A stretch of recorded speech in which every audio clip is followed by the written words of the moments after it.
Hey, Dan Richardson here. I'm thinking about turkey season already. It's January 30th, but the reason I'm thinking about it already, I've got concerns about being able to turkey hunt. So I don't know if it's gonna happen. Let's go upstairs here. I'll try not to injure myself any more than I already am. Let's back up to November 23rd, Thanksgiving Day. And here's where my problem started. I got a little bit of a hurry coming in the house, got going down the sidewalk here. Got these steps with the handrail. Well, when I come around the corner, I had hold of the handrail, but I tripped up on my Crocs. And when I went down, my arm and my shoulder did some kind of funky, out of position something. As soon as it happened, I knew I messed up. I mean, it hurt like bad. And I knew instantly that I'd tore my rotator cuff again. This is my second round. The first time was back in 2005. I fell through an attic, had it repaired then. At that time I had like a 2-inch cut and about 5 little holes where they went in. This time it's just 5 holes, but this injury was a lot worse this time than it was last time. I mean, it was almost a complete tear off. Basically, I'm sporting this right now. I can't do much, little bling bling. Give you an update on my shoulder. I'm exactly 1 month to the day out of surgery. Still got the sling on. They're telling me 2 more weeks on that. I'm out here, I'm ready to get this sling off. I can take it off for a little while at home, but fatigue, my arm hanging down, it kind of gets to it after a while. But I'm still hoping that by the end of April, I'll be turkey hunting, I hope. Was at therapy the other day and thought something really bad happened. They was checking my range and I had my arm up. They said, try a little more. And when I went like that, it popped big time. You could hear it across the room and everybody kind of looked at each other and I thought, oh boy, here we go again. So my next option was going to be shoulder replacement, complete replacement. But I took several days off because it hurt when it done that. And then the next time I went back, surprisingly, I was stronger in my shoulder. So we're thinking I had scar tissue in there from the previous surgery before this one. And maybe some of that stuff popped loose. It just feels like it's holding me back right now. But anyway, I'm out here in the yard right now. I got this really cool 10-point TX 440 crossbow right now they're going to let me use to get me by turkey season, because obviously my shoulder is not going to be shooting a bow. This thing is, it's the bee's knees, I'm telling you. It is sweet. So I'm out here sighting it in. But what else I got going on? 2 weeks ago I started having back trouble, and I've been on and off with that since I was a teen from an injury, and I can't hardly walk right now. Tomorrow's turkey season opening day. My left leg has been getting numb right here on the shin, and if I bend my knee too much walking and put weight on it, I go down like a cheap lawn chair. We're going to load this thing up. We're going to a couple more shots. I think I'm dialed in, but we're going to try it again. So let's get it loaded. I'm even doing this with my bad shoulder. It actually cranks really easy. If anybody asks about this, what this is, at your local Tractor Supply, I went and bought 2 what they call sturdy sticks. These are about 8 foot long. Get the big ones. I cut them down to about 45 inches. The bands right here holding this together are castration bands. Yeah, that kind of hurt. But anyway, we got a bullseye right there. That right there is money, people. I know some of y'all are laughing right now. You're saying, oh, Danimal's getting old. Well, I can tell you one thing. You're 100% correct. Well, good morning. I'm not gonna walk and record here at the same time. I've got a cane right now. I woke up about 15 minutes late. Luckily I just parked here, and one of my buddies just come around the corner like he was gonna hunt here, and then he went around and he turned around and he went the other way. So I pretty much got a hunt here this morning. Kind of down in the back right now, so see you in the blind. Okay, so I made it in. I didn't fall down. My back is actually a little better today. I had that what they call a dry acupuncture, I think. They put needles in there, then they hook electrodes up to it. Oh man, that was really nice. It ain't just crazy. I'm going from a shoulder video. Now it's my back, but actually it's both. But my shoulder is getting better and my back is getting better. I might be old, but the animal, he's coming back, folks. Just wait for it, he's coming back.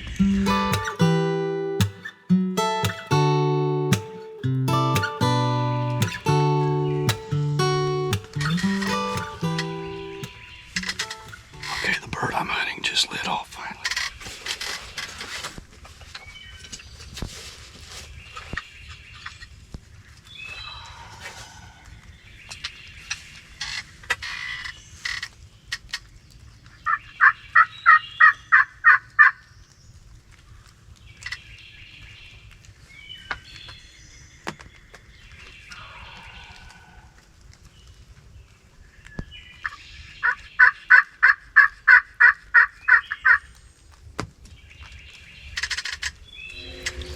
That bird is right where I thought he would be. There he goes again.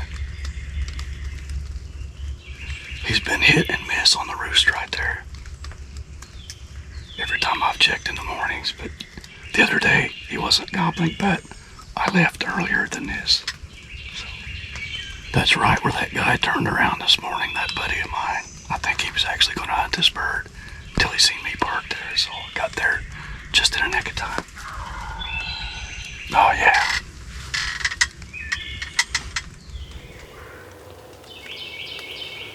He's standing out there on that gravel road like a boss.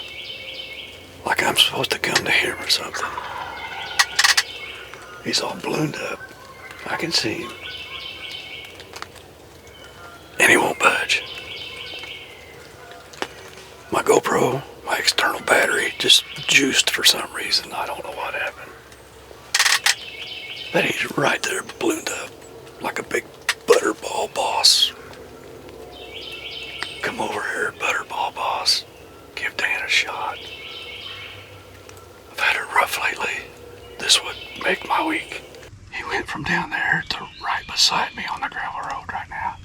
He won't get off that road.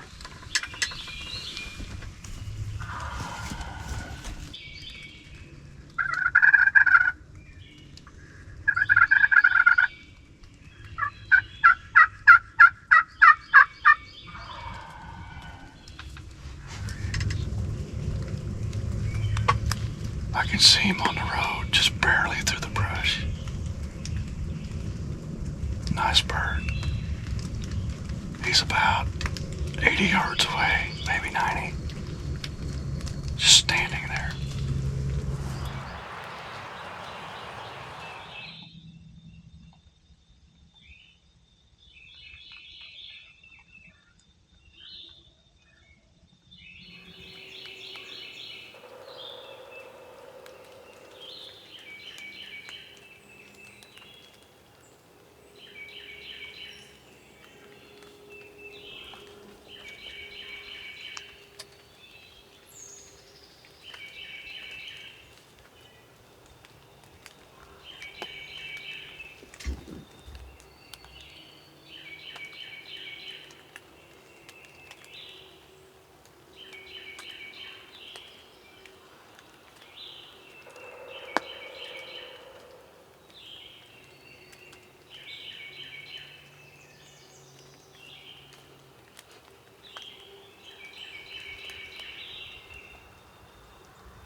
We got a bird down.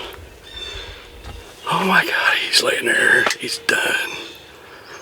Oh man, I didn't think that bird was ever going to come in. He was locked up on that gravel road out there. Back and forth, back and forth. And I just know that friend of mine was going to hunt that bird this morning, and luckily I got here about 2 minutes before he did. Oh, wow. Thank you, 10 Point, for bailing me out on this. That is a sweet shooting crossbow. Oh man, TX440. Right on the money. I was shooting quarters with it yesterday, and I had my mind made up today. If I had one come in, I was going to try to put it right here. Try to just hopefully sever his windpipe and get him down quick. Right beside me is where it turns hilly. And with my back situation right now, I don't know if I can go up and down him. He's right there. Yes. Oh man, I'll about get a tear. It's been a rough go at it here for a while. So losing Dad, my shoulder, having a hard time getting it better, and then the back on top of it. Yeah.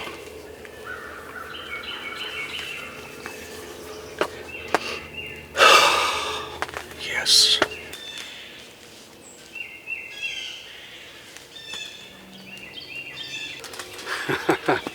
What a successful morning. Excuse me for not probably posing this better, but like I said, my back is killing me right now. I brought out the chair just so I could sit down doing this. This is a huge bird. I'm gonna be anxious to see what he weighs. He's got some massive hooks on him. Big beard, probably, I'm gonna say close to 11 inches. But wow, what a morning. Just been in a bad way here lately. My freaking back, it's getting better by the day. Thank you, Jay, one of my therapists. He put some kind of dry needles in it yesterday with an electroshock, and it's already getting better. So he's a big turkey hunter, so shout out to Jay and all my other therapists. They've helped me so much. My shoulder has come a long way. It's getting a lot better. So Dan will be back. 10 Point crossbow. Thanks, Justin, for sending me that and hooking me up. It got me to where I can hunt. So I'm very appreciative of that. So basically, when life throws you curveballs, stand in the box, keep slugging away, and maybe you're going to smash one like I did this morning. Hang in there. Bowhunter die. 23.6 pounds. Stud of a bird right there.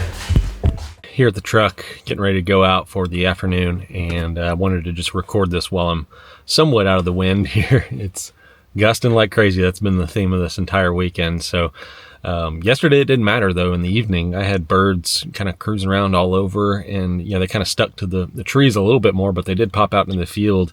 And I think if I would have had a little bit of a more concealed setup, let's say, I'd have had a pretty good chance at a few jakes and even that tom that kind of snuck up behind me. So we'll see how it goes. It's definitely a little cooler today, and it's overcast, so it should be a pleasant sit at the very least, and we'll just see if anything shows up. So I'm gonna get out to the stand, and we'll see what comes by.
Well guys, quick update.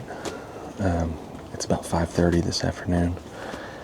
and that was painful to watch, especially going back and looking at the footage. But I had those 7 jakes come in right straight to the decoy. They popped out from behind me, so I didn't even know they were there. I heard one little tiny cluck, and all of a sudden they were right there.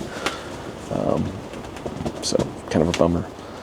The thing that's killing me with that group is, like, it's really hard to do any kind of movement, especially trying to get this camera, my main camera, and I didn't even try the 360 cam because it's kind of up there in the front window. And, you know, basically 14 eyeballs all trying to find you. And eventually, you know, when I drew my bow back, they definitely spooked out of there a little bit. Thought about shooting one on the way out, but I looked down and my main camera was focused on my decoy, and the bird was like 10 yards behind it. So self-filming saves another turkey's life. That happens a lot with me with deer and turkey. One of these days I'll figure out how to get a cameraman or something, but that's part of the challenge, I guess. That's why I do it.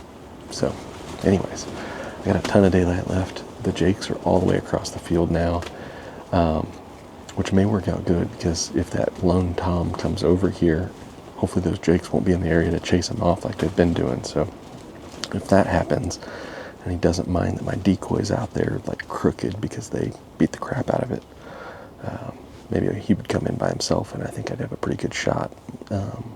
You know, if I get 1 or 2 birds coming in here, you know, on their own. So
Well, all right, guys. I think I got myself a dead bird. I've been watching through the binoculars, and the 3 jakes that were closest to that one have kind of hung around this one spot, and I could see where the wind would kind of kick up some, tail feathers off of the bird that I shot. And I haven't seen any movement. I haven't seen him put his head up or anything like that, so I think he's dead out there. But I got no rush. I'm gonna give him a little bit of time and just kind of relax, let these other jakes kind of filter out of the field. Who knows, Big Tom might show up and I've got more tags. So yeah, not exactly how you draw it up always, but that's me in general when it comes to hunting. It feels like I never seem to have it just work out perfectly, at least not lately. So happy to have gotten an opportunity at a follow-up shot. It was a pretty good poke, at least for me, as far as shooting turkeys. I like to get them in close, and that was definitely the furthest shot I've ever taken on a turkey, and I think it was lethal, so I'll take it. I'll get out here in a minute, I'll show you guys what I've got. I don't see any movement out there, but I'm gonna grab my bow just in case.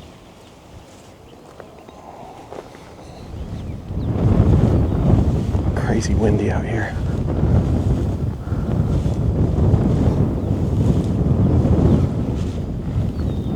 There's a bird. Dead bird, boys. Flip you around. Whoop.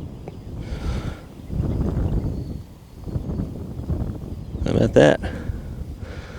Well, as you can see, guys, I got my bird here, and what just an awesome afternoon hunt. I saw so many jakes. I think I've seen more jakes this afternoon than I've ever seen on any hunt ever. I mean, that group that came in at first was, I don't know, 7 birds strong, and then this other group that followed them in a few hours later. I don't know how many of them there were, but there was a lot of jakes out there.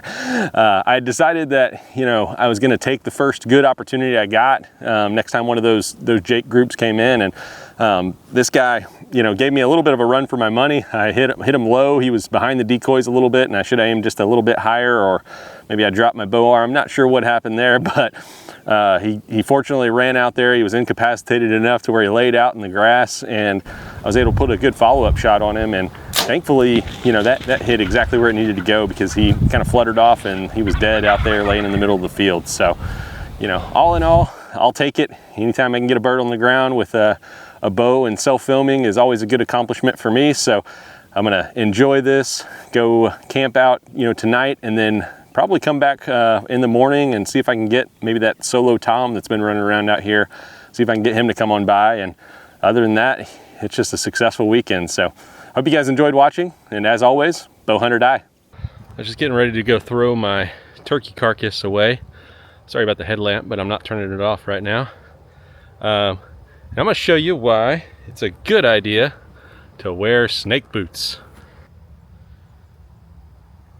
There he is. I think I can zoom, yeah.